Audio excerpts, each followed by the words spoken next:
Welcome to VAR India News Hour. Cybercrime cost is expected to reach $10.5 trillion annually by 2025. The acceleration of digital transformation has fundamentally changed and unraveled a lot of things across various companies. As companies reshape their business models, technology has become an important fabric in running the business itself. High-profile digital transformation including turning data into knowledge, insights, and actions for numerous purposes. Technologies such as cloud computing and various forms of artificial intelligence serve as enablers to better create value and transform. Yet, they as well pose challenges on a cybersecurity level. Moreover, some technologies are leveraged by cybercriminals to get better results. Cyber attacks are a threat to businesses of all sizes and in all industries. With cybercrime rising by 600% during the pandemic, businesses are more vulnerable than ever to the financial and reputational repercussions of cyber attacks. This makes it even more important for businesses and organizations to make cybersecurity a priority. Global cybercrime costs are on the rise, increasing 15% year over year. By 2025, it is estimated that cybercrime will cost businesses worldwide $10.5 trillion annually. With the global cost of cybercrime at $3 trillion in 2015, that's more than a threefold increase over a decade. This represents the greatest transfer of economic wealth in history. To put this into perspective, if the total of $6 trillion in cybercrime losses in 2021 were measured as if it were a country, this would be the world's third largest economy after the US and China.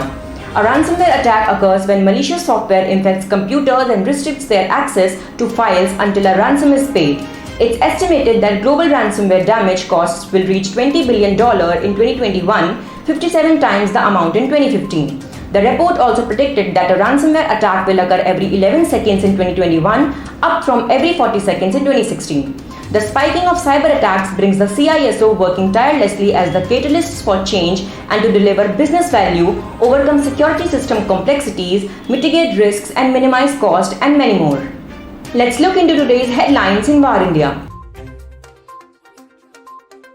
Government may block Chinese investment in LIC's mega IPO. The government wants to block Chinese investors from buying shares in IPO-bound Life Insurance Corporation. State-owned LIC has more than 60% of India's life insurance market with assets of over $500 billion. LIC IPO is likely to be India's biggest ever IPO worth a potential $12.2 billion. India has sought to limit Chinese investment in sensitive companies and sectors, banned a raft of Chinese mobile apps, and subjected imports of Chinese goods to extra scrutiny. Microsoft launches Surface Pro 8, Surface Go 3, Surface Duo 2, and more. Microsoft has launched a series of new products that cater to different audiences with their special design. The 5 new Surface products include the Surface Duo 2 phone, Surface Pro 8, Surface Go 3, Surface Laptop Studio, and Surface Pro X. While these enhancements might help maintain Surface revenue growth, it's more likely they'll promote the forthcoming Windows 11 operating system and Office productivity applications, both of which are more meaningful parts of Microsoft's business and inspire the work of fellow device makers. Freshworks raises $1.03 billion in US IPO valued at $10.13 billion.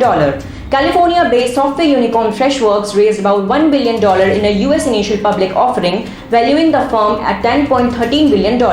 The company, which was founded in Chennai in 2010, said that it sold 28.5 million shares for $36 each. Freshworks priced 28.5 million shares at $36 per share. The company is backed by Excellent Secure Capital.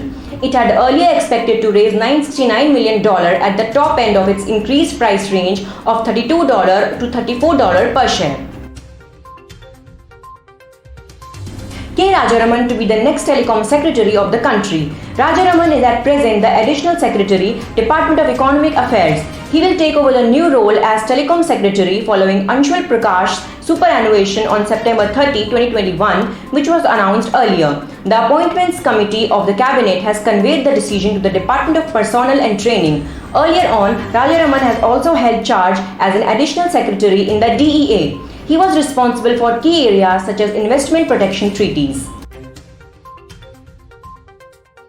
US National Security to review Zoom's $14.7 billion deal for Five9. Zoom agreed to buy Five9 for $14.7 billion in July as part of an effort to diversify beyond video chat technology.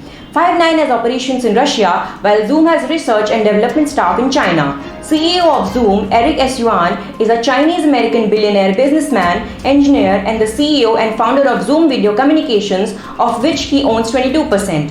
A US government committee is reviewing Zoom's agreement to acquire cloud contact center software company Five9 for $14.7 billion on national security grounds. Zoom ballooned in value during the pandemic, and with Five9's technology is trying to expand into adjacent markets. That's all for now. Please like, share, comment and subscribe to War India News Magazine. You can download the War India app from Google Play Store and Apple App Store for the latest news and updates. Stay tuned. Thank you.